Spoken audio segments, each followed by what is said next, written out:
हम अपना lecture start करते हैं and this is the revision class on EMI. This is the revision class on EMI. शुरुआत में करूं डिवाइसेज से। शुरुआत अगर मैं करूं इस लेक्चर की तो मैं कुछ डिवाइसेज से शुरू करने वाला हूं। जैसे देखो, एक चीज है मोटर, ईएमआई का कोई रोल नहीं उसमें, लेकिन आप पीछे पढ़ चुके हैं। एक चीज है जनरेटर, जो इस साल 10th बोर्ड से हटाया गया है, लेकिन हम ये नहीं कहते कि एनटीएससी से भी हट गया है, वहां आ सकते हैं सवाल। जनरेटर या अल्टरनेटर या डायनेमो, ये एक ही चीज होती है। एक चीज होती है ट्रांसफॉर्मर, जिसमें आप दो पढ़ते हैं, एक step up transformer, step down transformer, step up transformer, step down transformer. उसके बाद एक चीज है रेक्टिफायर और एक चीज है इन्वर्टर। कुछ डिवाइसेस के नाम मैंने लिए, उनके बारे में कुछ चीजें हम यहां पे देख रहे हैं। सबसे पहले मैंने लिखा है मोटर। मोटर बताओ किस फॉर्म को किस में कन्वर्ट करता है, क्या काम है मोटर का? हाँ, मोटर का काम है कि ये इलेक्ट्रिकल एनर्जी को ये कन्वर्ट कर देता है मैकेनिकल एनर्जी में। और इसका प्रिंसिपल ईएमआई है क्या या नहीं? मोटर का प्रिंसिपल नो सर, नहीं है। अभी आपका सब्जेक्टिव पेपर हुआ, उसमें कुछ बच्चे मोटर का प्रिंसिपल ईएमआई लिख के आए थे।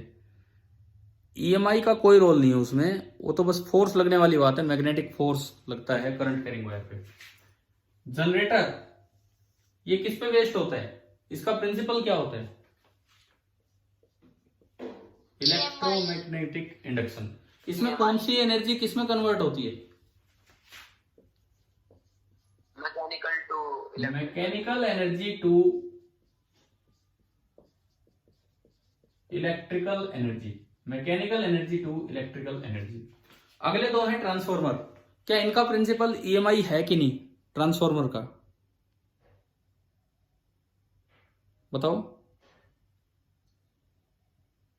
क्या ट्रांसफॉर्मर का प्रिंसिपल ईएमआई है या नहीं? Mutual induction is just EMI, एक फॉर्म ऑफ ईएमआई ही म्यूचुअल इंडक्शन है। सेल्फ इंडक्शन, म्यूचुअल, ये सब ईएमआई, यानी कि ये भी ईएमआई पे बेस्ड है, ये भी ईएमआई पे बेस्ड है। फिर फर्क क्या होता है स्टेप अप और स्टेप डाउन में? Number of turns in primary कम होते हैं number of turns in secondary से, जिससे वोल्टेज प्राइमरी में कम होती है और वोल्टेज सेकेंडरी में ज्यादा आ जाती है। स्टेप डाउन जो आगे वोल्टेज कम कराए, number of turns in primary ज्यादा होगा number of turns in secondary पे, और जिससे वोल्टेज इन प्राइमरी कम होती है ना, ज्यादा होती है, और वोल्टेज इन सेकेंडरी कम हो जाती है। हमारे घरों के आसपास कौन से ट्रांसफॉर्मर होते हैं, स्टेप अप की स्टेप डाउन? हाँ, हमारे घरों के आसपास जो भी ट्रांसफॉर्मर होते हैं वो सारे आपके स्टेप डाउन ट्रांसफॉर्मर होते हैं। ठीक है, जहां बिजली बनती है वहां स्टेप अप ट्रांसफॉर्मर यूज होता है। ट्रांसफॉर्मर देखो, अब मैं फिर से आता हूं। मोटर ये डीसी पे काम करती है कि एसी पे? मोटर, हाँ, एक डीसी मोटर भी होती है जिसमें स्प्लिट रिंग कम्यूटेटर लगे होते हैं, एक एसी मोटर भी होती है जिसमें सीधी स्लिप रिंग लगी होती है ना। मोटर दो तरह की होती है। जनरेटर डीसी जनरेटर होता है कि एसी जनरेटर? दोनों। अगर स्लिप रिंग अरेंजमेंट है तो एसी, और अगर स्प्लिट रिंग कम्यूटेटर है तो वो डीसी, दोनों। ट्रांसफॉर्मर एसी पे काम करता है कि डीसी पे?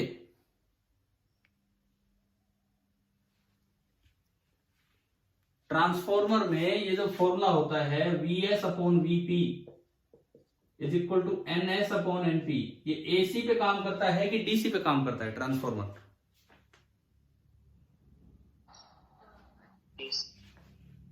दोबारा बोलो, ये इसका जवाब नहीं दे पा रहे अगर आप। एसी मैं पढ़ा चुका, मैं इस पे सवाल भी करवा चुका, एक बार आपको दे चुका कि इधर इतना वोल्ट प्राइमरी में डीसी लगाया, इतने टर्न्स इधर है, इतने टर्न्स इधर है, तो उधर बताओ आउटपुट। और कई बच्चे फॉर्मूला लगाया है, जबकि डीसी पे तो ये काम ही नहीं करता। क्यों नहीं करता काम डीसी पे? डीसी मींस कांस्टेंट करंट आ रहा होगा, डायरेक्ट करंट एक कांस्टेंट करंट हम एज्यूम करते हैं। तो अगर कांस्टेंट करंट आएगा तो प्राइमरी के करंट की वजह से जो मैग्नेटिक फ्लक्स होगा सेकेंडरी से लिंक, क्या वो फ्लक्स टाइम के साथ चेंज हो पाएगा? नहीं हो पाएगा। देखो ये बड़ा इंपॉर्टेंट पॉइंट है, और यहां अक्सर बच्चे गलती कर जाते हैं। डीसी पे क्वेश्चन आता है और ये फॉर्मूला लगा देते हैं। जैसे सवाल आ गया, इनपुट में लगा रखी है 440 वोल्ट डीसी, इनपुट में है 10 टर्न्स, आउटपुट में है 5 टर्न्स, तो बताओ आउटपुट में कितनी वोल्टेज मिलेगी? अगर आप ये फॉर्मूला लगा दोगे, तो V सेकेंडरी अपॉन 440 बराबर 5/10 1/2, तो आउटपुट आप दिया 220 वोल्ट। क्या सही है गलत है? गलत है। आंसर तो कितना होगा? 0, क्योंकि डीसी एक कांस्टेंट वोल्टेज देता है। वो फ्लक्स तो लिंक होगा, सेकेंडरी से फ्लक्स तो लिंक होगा, पर वो टाइम के साथ चेंज होगा, तो d5/dt 0। अगर ये होता एसी तो आंसर आ जाता आपका 220 वोल्ट। तो ये एक ऐसी डिवाइस है जो खाली डीसी पे काम नहीं करेगी, एसी पे काम करेगी, क्योंकि फ्लक्स चेंज नहीं होता वहां पे। रेक्टिफायर क्या होता है? रेक्टिफायर, ये दो टॉपिक ऐसे हैं जो आपके क्लास में सिलेबस में नहीं है, तो इनकी डिटेल में हम नहीं जा रहे, बस इनका मतलब पता होना चाहिए। रेक्टिफायर एक ऐसी डिवाइस होती है जो एसी को किस में कन्वर्ट कर दे? डीसी में। और इन्वर्टर एक ऐसी डिवाइस होती है जो डीसी को किस में कन्वर्ट करती है? एसी में। आपके घर में इन्वर्टर यूज होता है, साथ में डीसी बैटरी रखी होती है, डीसी सप्लाई घर को मिलती है, लेकिन वो इन्वर्टर को पहले उसे एसी में बदल देगा। तो आपके बताओ डिवाइसेज वाला ये सारा कार्यक्रम समझ आया क्या है क्या नहीं? Yes sir. ठीक है, अब मैं ईएमआई की डिटेल की तरफ चलता हूं। हमने डिवाइसेज से शुरुआत किया, ये रिवीजन, कोई क्वेश्चंस नहीं, बस हम अपना धीरे धीरे कॉन्सेप्ट रिवाइज कर रहे हैं। तो ईएमआई में सबसे मेन चीज है फ्लक्स रूल। सबसे मेन चीज जो है that is flux rule. Flux rule क्या कहता है कि EMF induced minus d magnetic flux by dt. अगर आप इसको ग्राफिकली देखें तो this is negative of d by d t. Differentiation slope देता है कि एरिया देता है? स्लोप। डिफरेंशिएशन जो है वो आपको स्लोप देगा, तो this is the negative of slope of phi T curve. ये आपको देगा negative of slope of phi T curve. Magnetic flux और टाइम का जो ग्राफ होगा ना, उसकी स्लोप का नेगेटिव आपको ईएमएफ देगा। जैसे मान लो सपोज, क्योंकि मैंने आपको पहले ऐसे सवाल तो करवा रखे हैं, फ्लक्स दे दिया as a function of time, पूछा है ईएमएफ कितना होगा, डिफरेंशिएट करके टी पुट कर दिया, कर लोगे वो तो। जैसे फ्लक्स दे दिया 2t square plus 3, 2t square plus 3, तो आपने डिफरेंशिएट किया 4t आ गया, फिर t बराबर 1 सेकंड पे 4 आ गया, तो वो तो ईएमएफ आ गया। रेजिस्टेंस से डिवाइड करो, करंट आ जाएगा। लेकिन अगर ग्राफिकली आप देखें इसको, तो जैसे टाइम एक्सिस, ये मैग्नेटिक फ्लक्स एक्सिस ये है। अब देखो ग्राफ मान लो मैं कहूं कि ऐसा दे रखा है, शुरू में स्ट्रेट लाइन ये है, उसके बाद ये एक अगेन स्ट्रेट लाइन लेकिन ऐसे है। मतलब हम कुछ भी अपनी तरफ से रेंडमली ग्राफ बना रहे हैं और उससे ईएमएफ प्लॉट करना चाहेंगे। देन ये वाला ग्राफ एंड देन ये वाला ग्राफ। सपोज ये आपको कोई फ्लक्स का ग्राफ दिया है, t1 टाइम तक, t2 टाइम तक, t3 टाइम तक, एंड लास्ट वाला ये टाइम आगे बढ़ा रहा हूं, एंड ये आपका है t4। आपको ना कोरस्पोंडिंग ईएमएफ का ग्राफ बनाना है विद टाइम। कैसे बनाए? देखो एक बात का ध्यान रखो कि EMF is negative of slope of flux time curve. Negative of slope of flux time curve, तो फ्लक्स टाइम कर्व की स्लोप, भाई इस लाइन की स्लोप कितनी है? मुझे ये ग्राफ अलग अलग पार्ट्स में बनाना है, t1 टाइम तक, t2 टाइम तक, T3 टाइम तक, T4 टाइम तक। पहले बताओ 0 से T1 स्लोप कितनी है फ्लक्स वाले ग्राफ की? स्लोप होती है, टेंजेंट डाल के देखते हैं। इन लाइनों की स्लोप होती है 0, इन लाइनों की स्लोप होती है पॉजिटिव, इन लाइनों की स्लोप होती है नेगेटिव, और बिल्कुल स्ट्रेट हो तो इनफाइनाइट। क्या ये जानते हैं आप? इवन मोशन में भी ये चीजें यूज होती है ना। तो इसकी स्लोप बताओ कितनी है? 0, यानी कि उसका नेगेटिव भी 0। तो ये जो ग्राफ बनेगा, ईएमएफ का जो ग्राफ बनेगा, फर्स्ट पार्ट में ग्राफ ऐसा है 0, ये बना भाई। ठीक, आगे बढ़ो। ये एक स्ट्रेट लाइन है, स्ट्रेट लाइन की स्लोप कांस्टेंट होती है, स्ट्रेट लाइन की स्लोप कांस्टेंट होती है, परंतु ये बताओ ये नेगेटिव कांस्टेंट है कि पॉजिटिव कांस्टेंट? इसकी स्लोप नेगेटिव कांस्टेंट, और उसके बाहर एक और माइनस लगेगा, तो ईएमएफ क्या होगा? Positive constant. तो ये आपका ग्राफ गया पॉजिटिव कांस्टेंट। आ रहा है समझ में कि कैसे फ्लक्स टाइम ग्राफ से ईएमएफ बनाना होता है? ठीक है। उसके बाद देखो, ये स्ट्रेट लाइन नहीं है तो इसकी स्लोप वेरिएबल है। अच्छा जी, ठीक है। यहां बताओ स्लोप पॉजिटिव है कि नेगेटिव? पॉजिटिव। यहां भी पॉजिटिव, यहां भी पॉजिटिव, लेकिन धीरे धीरे स्लोप घटती घटती 0 पे चलेगी। तो यानी कि ये जो स्लोप है ये पॉजिटिव से घटते घटते 0 पे जा रही है, पॉजिटिव से घटते घटते 0 पे जा रही है, इस तरह से जा रही है। तो जो ईएमएफ होगा वो स्लोप का नेगेटिव। तो ईएमएफ की शुरुआत पॉजिटिव से होगी कि नेगेटिव से? बताओ। जिस समय शुरू में देखा स्लोप पॉजिटिव है तो ईएमएफ नेगेटिव, यानी कि शुरू में तो ये ईएमएफ होगा नेगेटिव, परंतु वो घटता घटता घटता घटता मतलब ये नेगेटिव से और 0 की तरफ चला गया। तो ये आपका ग्राफ ऐसा होगा। बताओ भाई समझ में आ रहा है कि नहीं? ध्यान से देखो, ये बनाना आ गया कि नहीं? ना ये नहीं कह सकते हम, ये हम नहीं कह सकते कि ये स्ट्रेट लाइन होगा कि कर्व होगा। एक अच्छा सवाल है आपका, बिकॉज मुझे नहीं पता कि किस रेट से चेंज हो रहा है। तो हम अप्रोक्सीमेटली बनाते हैं, बिकॉज 4 ऑप्शंस होते हैं, 4 ऑप्शंस होते हैं क्वेश्चन में। तो आपको ना एक्सेप्ट नहीं रिजेक्ट करके छाटने होते हैं एक सवाल। तो ऐसा कोई ऑप्शन नहीं मिलेगा जिसमें यहां ये ऐसा ही स्ट्रेट लाइन भी दे और कर्व भी दे, तो वो दिक्कत नहीं आएगी। ठीक है, समझ में आया? yes. अब बताओ T3 से T4, T3 पे slope 0, positive positive positive positive, slope positive में बढ़ती जा रही है, तो उसका नेगेटिव, तो ईएमएफ नेगेटिव में बढ़ता चलेगा। यानी कि ये ग्राफ कुछ ऐसा चला गया नीचे, चाहे वो स्ट्रेट लाइन हो चाहे कैसी हो। अब आप बताओ कि आपको फ्लक्स टाइम ग्राफ देख के ईएमएफ प्लॉट करना आ गया कि नहीं? Yes sir. ठीक है, 12th की एनसीईआरटी बुक में एक अच्छा सा सवाल है, उसमें कई ग्राफ बना हुआ रखे हैं, सोल्ड एग्जांपल है 12th की एनसीईआरटी बुक में।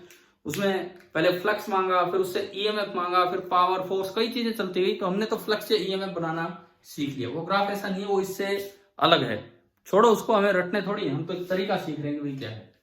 अच्छा, इसमें क्या होता है, एक बात का ध्यान देना, ये जो फ्लक्स होता है, अगर ये सेल्फ फ्लक्स है तो ये होगा L इंटू आई, और अगर ये म्यूचुअल फ्लक्स है तो वो होगा M इंटू आई। पढ़ा है हमने इंडक्टेंस, इंडक्टेंस पढ़ रखा है ना हमने,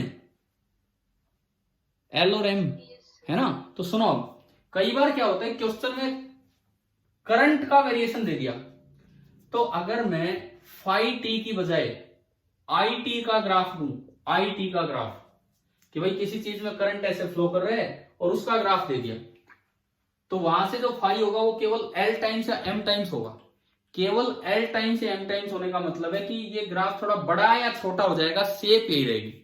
ध्यान दो, जो मैं अभी बता रहा हूं, अगर सवाल में फ्लक्स देने की बजाय वो फ्लोइंग करंट का ग्राफ दे दे तो भी फ्लक्स के ग्राफ की सेम शेप होगी, वो या तो L टाइम्स होगा या M टाइम्स होगा, शेप सेम रहेगी, क्योंकि L और M दोनों पॉजिटिव कॉन्स्टेंट्स हैं। अगर शेप सेम रहेगी तो ईएमएफ की शेप भी यही रहेगी, वैल्यू थोड़ी बहुत कम ज्यादा हो सकती है, ग्राफ थोड़ा बहुत चेंज हो सकता है, वैल्यू थोड़ी बहुत कम ज्यादा हो सकती है। तो इसका मतलब अगर मुझे केवल शेप देखना है सवाल में, क्योंकि मैंने बोला ये सवाल एक्सेप्टेंस के नहीं रिजेक्शन के ज्यादा होते हैं, आपको 3 ऑप्शन रिजेक्ट करने फटाफट आ जाते हैं, तो एक बच जाता है, वो आंसर आ जाता है। तो चाहे ये फ्लक्स का ग्राफ दे रखा हो और चाहे करंट फ्लोइंग का ग्राफ दे रखा हो जिसकी वजह से ईएमएफ इंड्यूस पूछा हो, करंट फ्लोइंग जिसकी वजह से ईएमएफ इंड्यूस पूछा हो, दोनों में इस तरह से आपको शेप देखनी होती है कि नेगेटिव ऑफ स्लोप आप करेंगे और उससे ये बनेगा। बताओ भाई, ये वाला कॉन्सेप्ट आ गया समझ? Yes sir. ठीक है, चलें आगे बढ़े। देखो अब इसके बाद एक बहुत अच्छा सा कॉन्सेप्ट ये था कि क्या charge flown due to EMI time पे डिपेंड करता है? किसी क्रॉस सेक्शन में से, जैसे ये कोई वायर है, इसकी कुछ थिकनेस है, ये कोई वायर है और इसकी कुछ ना थिकनेस है इस तरह से, ये है। तो इसका मैंने कोई क्रॉस सेक्शन कंसीडर किया, मैं मैग्नेट को लेके आ रहा हूं नॉर्थ साउथ इधर की तरफ, उसकी वजह से ईएमआई से चार्ज फ्लो करेगा और इसमें क्रॉस सेक्शन को क्रॉस करके एक चार्ज निकल रहा होगा। मान लो डेल्टा क्यू चार्ज निकला है, किसी फ्लक्स चेंज के कारण डेल्टा क्यू चार्ज निकला है। मैं इसको थोड़ा आगे लेके आया, कुछ फ्लक्स में चेंज हुआ जिसके कारण डेल्टा क्यू चार्ज इसमें से ट्रांसमिट हो गया, मतलब करंट आया उसकी वजह से। तो मेरा सवाल ये है, मैं कई बार पहले बता भी चुका हूं, आपसे पूछ रहा हूं कि क्या ये charge phloem independent of time होता है या फिर डिपेंडेंट ऑन टाइम होता है? ये आपको जवाब देना है। क्या है charge phloem independent of time? बोलो। मैं इसको तेजी से लाया, मैं इसको धीरे लाया, मैं वो बातें पूछ रहा हूं। Charge phloem independent of time होगा या डिपेंडेंट ऑन टाइम? नहीं याद आ रहा क्या? इंडिपेंडेंट, बिल्कुल। क्या फॉर्मूला था इसका? चार्ज फ्लोन का? डेल्टा क्यू या क्यू इज इक्वल टू, देखो यार आपको बोलना चाहिए, चार्ज फ्लोन का फॉर्मूला था change in magnetic flux upon resistance. बिल्कुल ये वाला आपका फॉर्मूला था, change in magnetic flux upon resistance. अच्छा अब ये देखो, ग्राफिकली अगर मैं बात करूं तो ये फॉर्मूला कैसे यूज करवा सकते हैं सवाल में? ग्राफिकली कैसे यूज करवा सकते हैं? सुनो, ये कोई एक अननोन रेजिस्टेंस का कंडक्टर है, ये कोई एक अननोन रेजिस्टेंस का कंडक्टर है। अब देखो मुझे बोला गया कि due to motion of magnet के मोशन की वजह से उसमें से जो फ्लक्स चेंज हो रहा है, उस लूप में से जो फ्लक्स चेंज हो रहा है, मैग्नेटिक फ्लक्स की यूनिट क्या होती है? मैग्नेटिक फ्लक्स की यूनिट ऐसा यूनिट, बोलो यार, नहीं याद क्या किसी बच्चे को? क्या लिखा मैंने, कौन सी यूनिट है? वेबर। ये मैग्नेट पास आ रहा है इस लूप के, तो लूप में से फ्लक्स बढ़ेगा कि कम होगा? बढ़ेगा। मान लो हमें कुछ ऐसा दिखाया गया है कि भाई ये ऐसे बढ़ रहा है, ये वैल्यू थी 1 और ये वैल्यू होगी 5, ये करंट है 4 सेकेंड, इस तरह का है। अब ये तो है due to motion of the magnet, the variation of flux through loop, the variation of magnetic flux through the loop, जैसे जैसे पास आ रहा है ये आपको दिया गया है। मान लो एक तो ये दे दिया, फिर एक ये कहता है कि ड्यू टू इंड्यूस्ड करंट ना वेरिएशन ऑफ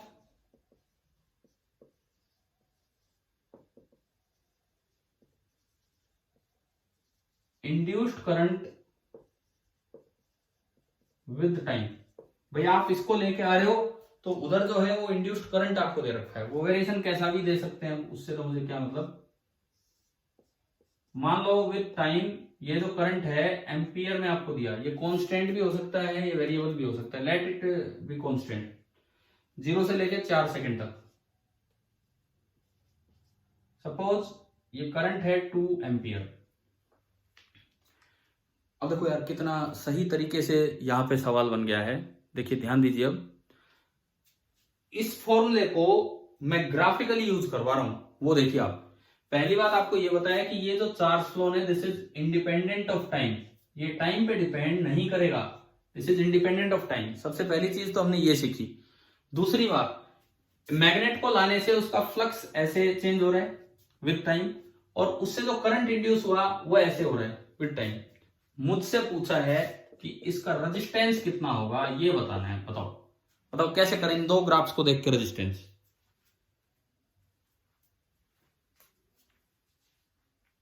इन दो ग्राफ्स को देख के रेजिस्टेंस कैसे करें।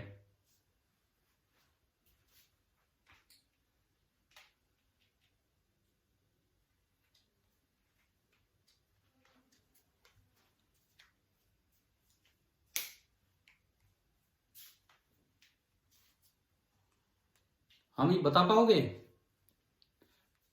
मुझे तो ये फॉर्मूला यूज करना है। अगर मेरे पास डेल्टा क्यू आ जाए और 5e आ जाए चेंज इन फ्लक्स, तो क्या आर आ जाएगा? बताओ एक बार जवाब दो।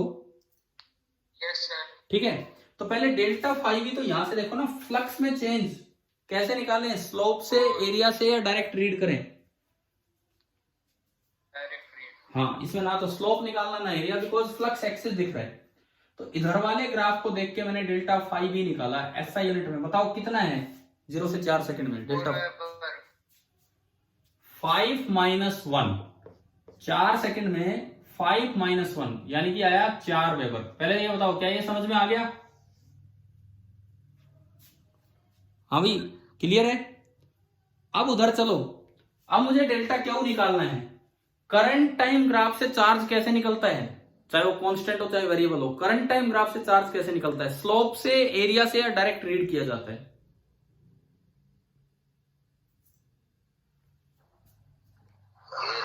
एरिया। आपको याद होना चाहिए, चार्ज टाइम ग्राफ की स्लोप देती है करंट, करंट टाइम ग्राफ का एरिया देता है चार्ज फ्लोन। सारा एरिया ऊपर है तो जोड़ दो, और कुछ ऊपर है कुछ नीचे है तो घटा दो। सीखा हुआ है ना हमने ये, तो है ना? तो यहां से डेल्टा क्यू बता दो। अभी तो रेक्टेंगल ही बनी, रेक्टेंगल, इसका एरिया कितना है? 4 इंटू 2 यानी कि 8 कूलम। अब आर निकल जाएगा कि नहीं? आर कितना आया इसमें रख के, ओम में आएगा वैसा यूनिट में। आर बराबर delta 5e by delta Q. Delta 5e change in flux 4 upon delta Q, तो ये आ गया 1/2 ओम। मतलब ग्राफ्स में रटना नहीं है, ग्राफ में यूं मत याद करके जाओगे ये तो ये देगा, ये तो ये देगा, ऐसे तो भूल जाओगे। ये क्वेश्चन है, दो ग्राफ दे दिए एक ही सवाल में, एक ही सवाल में दो ग्राफ देके आपसे आर पूछ लिया। तो अब देखना है ना ध्यान से, फ्लक्स चेंज से तो change in flux direct read हो रहा है इस ग्राफ से, उससे जो चार्ज फ्लो कर गया, करंट जो बना है उसके एरिया से निकला, और फिर हमने ये फॉर्मूला लगा दिया। ये चीजें नोट करते हो ना अपनी नोटबुक में। देखो आजकल चल रही है रिवीजन क्लास, लेकिन जो टॉपिक जिस चैप्टर से रिलेटेड हो वहां लिख लिया करो। आप लोग लिखते हो ना? Yes sir. ठीक है, अब मैं आता हूं जो एक 10th लेवल पे, जो एक मोस्ट इंपोर्टेंट चीज है, बिकॉज क्वांटिटेटिव क्वेश्चंस कम आते हैं, इनकी उम्मीद कम है आने की, उम्मीद ज्यादा है डायरेक्शनल क्वेश्चंस की। डायरेक्शन ऑफ ईएमएफ इंड्यूस्ड, उस पे सवाल ज्यादा आते हैं आपके लेवल पे। एंड दैट इज, कौन सा लॉ था जो डायरेक्शन डिसाइड करवाता है? बताओ, इंड्यूस्ड करंट की डायरेक्शन डिसाइड कौन सा लॉ है?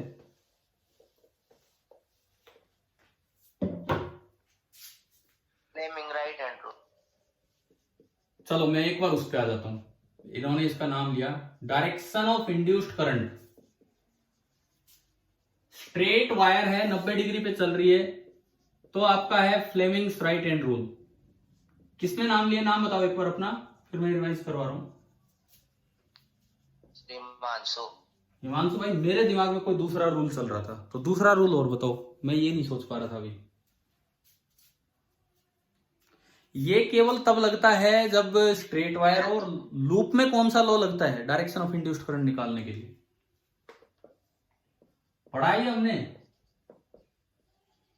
लेंस लो। हाँ, तो मैं एक बार ये दोनों रिवाइज करवा देता हूं आखिरी 10 मिनट में, इतना ही टाइम बचा होगा। देखिए, Fleming right hand rule, Fleming right hand rule कहता है कि उस दिन मोटर वाले लेक्चर में मैंने गलती से गोल में लेफ्ट रहा था और यूज राइट हैंड कर दिया था, मैंने फिर करेक्शन लिखा उसमें डिस्क्रिप्शन बॉक्स में। देखो, जैसे ये कोई रोड है, हमने ऐसे सवाल किए हैं प्लेन की विंग्स या रेल्स के बीच में EMF induce due to earth magnetic field, करवाए है ना एक बार? बताओ भाई, अर्थ का जो मैग्नेटिक फील्ड होता है उसका एक तो होता है वर्टिकल कंपोनेंट, एक तो वर्टिकल कंपोनेंट होता है नीचे की तरफ इंडिया में, और एक हॉरिजॉन्टल कंपोनेंट होता है। हॉरिजॉन्टल कंपोनेंट उसकी डायरेक्शन होती है from south to, approximately from south to north. ये ईस्ट है और ये वेस्ट है, और ये एक रोड है। लो चलो मैं इसी से आपको सारी चीजें समझा देता हूं इसमें। इसी से सबसे पहला मोशन में लेता हूं। मान लो ये रोड नीचे आ रही है, सपोज ये रोड नीचे आ रही है, आप ध्यान से जवाब देंगे भाई। ये रोड नीचे आ रही है तो क्या वर्टिकल कंपोनेंट ऑफ बी की वजह से कोई ईएमएफ इंड्यूस होगा कि नहीं होगा? अगर ये रोड नीचे आ रही है तो क्या वर्टिकल कंपोनेंट ऑफ बी की वजह से कोई ईएमएफ इंड्यूस होगा कि नहीं होगा? यस नो भाई, बिल्कुल नहीं। आपने पढ़ा था, मैंने एक बार पहले पूछा भी था शायद आपसे, पता नहीं कहां पे बात आई थी। हाँ, पिछले पेपर में था यार ये सवाल, पिछले पेपर में था जो कैंसिल हुआ आपका, वो उसी में देखा था हमने। बी पैरेलल टू वी हो या एल पैरेलल टू वी हो या बी पैरेलल टू वी हो या बी पैरेलल टू एल हो, कोई भी केस हो, इन तीनों केसेस में ईएमएफ इंड्यूस जीरो होता है। और बीएलवी कब होता है? जब तीनों परपेंडिकुलर। आपके पिछले पेपर में था एक ये क्वेश्चन ऐसा, 4 ऑप्शन इस तरह के बना रखे थे जो कैंसिल टेस्ट था उसमें। तो उस तरह से सोच के बताओ ना, अगर ये रोड नीचे आए तो क्या एल और वी पैरेलल, ना सॉरी, बीवी और वेलोसिटी पैरेलल हो गई कि नहीं? अगर ये रोड नीचे आ रही है तो उसकी वेलोसिटी और vertical component of B parallel हो गई कि नहीं? Yes sir. तो ईएमएफ इंड्यूस कितना होगा? जीरो। अगर ये रोड नीचे आए तो हॉरिजॉन्टल कंपोनेंट, वेलोसिटी और एल तीनों परपेंडिकुलर है तो आपका ईएमएफ इंड्यूस होगा। है ना भाई, आ रहा है समझ में? ठीक है। अब फ्लेमिंग रूल से डिसाइड होता है कैसे होगा। देखो फ्लेमिंग रूल, राइट हैंड की पहली उंगली बी की तरफ, बीएच की तरफ, बीएच अंदर है मतलब पीछे, अंगूठा मोशन की तरफ, अंगूठा नीचे है, तो दूसरी उंगली देगी करंट की तरफ। तो अगर ये वाला मोशन है तो करंट किधर जाएगा? West to east. अगर वेस्ट टू ईस्ट करंट जाएगा तो इलेक्ट्रॉन किधर आएंगे? West to east to west. Electron इधर जमा होंगे तो ये लो पोटेंशियल बनेगा और ये कैसा बनेगा? High potential. एक बड़ी मिस्टेक यहां बच्चे करते हैं, करंट की डायरेक्शन निकाल के फिर वो सोचते हैं कि करंट तो चलता है हाई टू लो पोटेंशियल, और जवाब गलत दिए आते हैं। करंट की डायरेक्शन से अगर आप बोलोगे हाई टू लो तो आप तो कह दोगे ये हाई है ये लो है, जबकि करंट अगर उधर है तो ये इलेक्ट्रॉन उल्टे चले होंगे, यानी कि ये लो होगा या हाई, क्योंकि वो वाली बैटरी नहीं है, ये अलग तरीके का करंट है।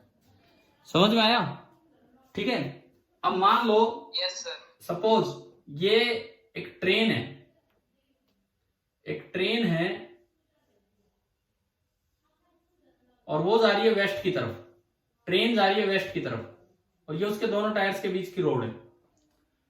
अब बताओ क्या इस ट्रेन के दोनों एंड्स में बीएच की वजह से ईएमएफ इंड्यूस होगा कि नहीं होगा? पहला सवाल।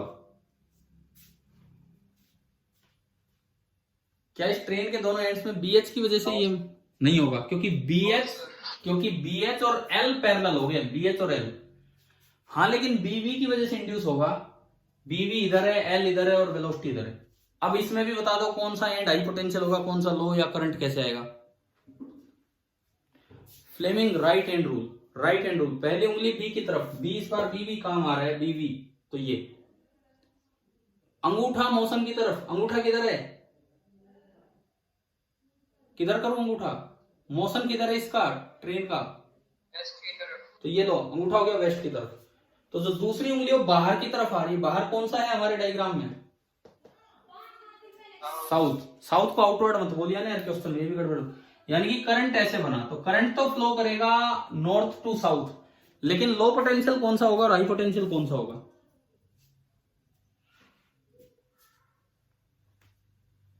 अगर करंट इधर आया तो इलेक्ट्रॉन किधर चलेंगे?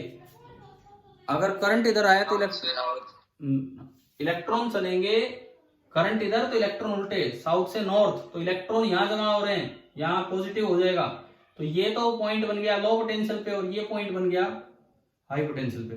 10th लेवल पे तो मान के चलो लेंज लॉ से भी ज्यादा जरूरी ये है, आपके लेवल पे तो बड़े चांसेस है कि फ्लेमिंग रूल पे कोई सवाल आए, मे बी अर्थ के मैग्नेटिक फील्ड को यूज करके सवाल आए या अलग से कोई फील्ड देके सवाल आए। रोटेशनल वाले कम आते हैं और वो हमने पढ़ रखा है, मैं आज क्वांटिटेटिव तरीके पे तो जा ही नहीं रहा, बीएलवी या half B omega L square वो सब तो मैंने पढ़ा लिया पहले, ठीक है। अब जो एक्सपेक्टेड पार्ट है 10th लेवल पे वो मैं करवा रहा हूं, बताओ क्या समझ आ रहा है कि नहीं? Yes, sir. ठीक है, अब मैं आखिरी टॉपिक पे आता हूं, लेंज लॉ इस क्लास का। कितनी देर बची है मीटिंग की देखना उसमें देख के, 4 मिनट। ठीक है 3-4 मिनट है, इसमें देख लेते हैं। Lenz law is based on which principle of physics, यही सवाल आ जाए। Lenz law is based on momentum, हाँ momentum conservation, energy conservation, mass conservation, charge conservation, तो it is based on energy conservation, ठीक है।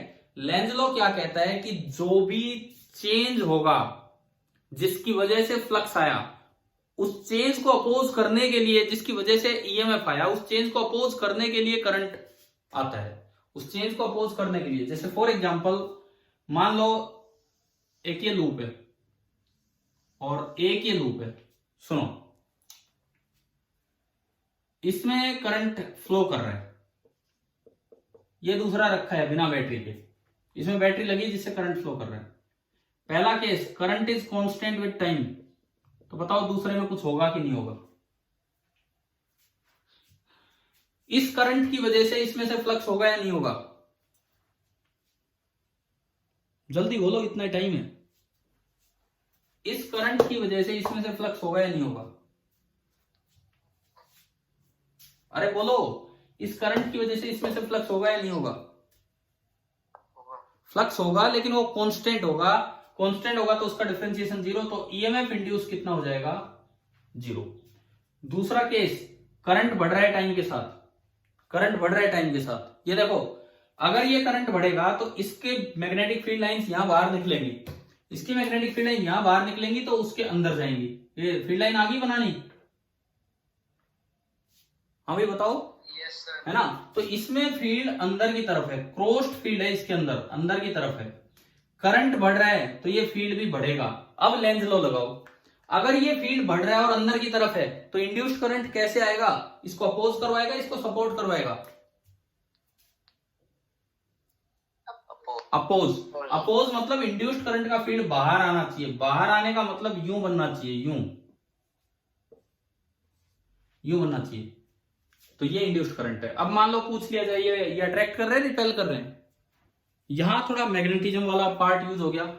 क्या आपने पढ़ा है कि पैरेलल करंट्स अट्रैक्ट, पढ़ा है ये वाला पॉइंट? Attract each other. हाँ, and anti parallel currents, Yes, sir. Anti parallel currents ये क्या करते हैं एक दूसरे को? Repel each other. रिपेल। तो यहां देखो, यहां देखो आप, ये पैरेलल बने कि एंटी पैरेलल? एंटी पैरेलल है, तो एंटी पैरेलल है तो ये क्या करेंगे एक दूसरे को?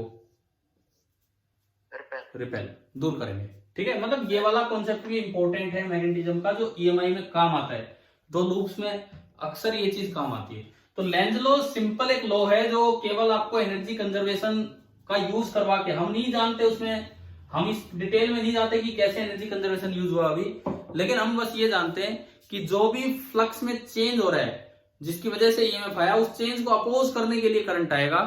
अगर वो कम हो रहा था तो उसको बढ़ाने के लिए करंट आएगा, अगर वो बढ़ रहा था तो उसको कम करवाने के लिए। आप इसमें दूसरा केस खुद देख सकते थे कि क्या होना है क्या नहीं होना। लेंज लॉ ऐसे भी लगाते हैं कि एक मैग्नेट था, आपके पिछले पेपर में था एक सवाल, एक मैग्नेट है, कोइल के ऊपर से उसको ड्रॉप किया था, ये क्वेश्चन पिछला जो कैंसिल हुआ वो वाला पेपर। अरे उसमें ऑप्शन नहीं थे कि रिंग में अगर कट होगा तो उसकी एक्सेलरेशन उतनी रहेगी, और था एक क्वेश्चन था कि नहीं बताओ इस तरह का? Yes, sir. है ना, तो मुझे लगता है वो पेपर भी आप अच्छा ही करते हो, तो हुआ नहीं, शायद आप ठीक ठाक करते, उस पेपर को अच्छा कर देते आप, वो मूनवॉक वाला जो पेपर था वो, ठीक है। तो और तो ईएमआई में क्या है, आपके लेवल पे तो बस इतना ही है ईएमआई। मैंने ऑलमोस्ट आपको पूरा ईएमआई रिवाइज करवा दिया। मैं क्वांटिटेटिव फॉर्मूलों पे नहीं गया, क्वालिटेटिव चीजों पे ज्यादा गया हूं। अब बताओ आज पेपर अच्छा देंगे आप? ठीक है, यस सर। ठीक है, चलो बेस्ट विशेष। और मैं तो उम्मीद करता हूं, कई दिन हो गए शायद, इस बार आप 13 आउट ऑफ 13 कुछ बच्चे तो ला के दिखाएं। ठीक है, देखते हैं। Okay bye, thank you.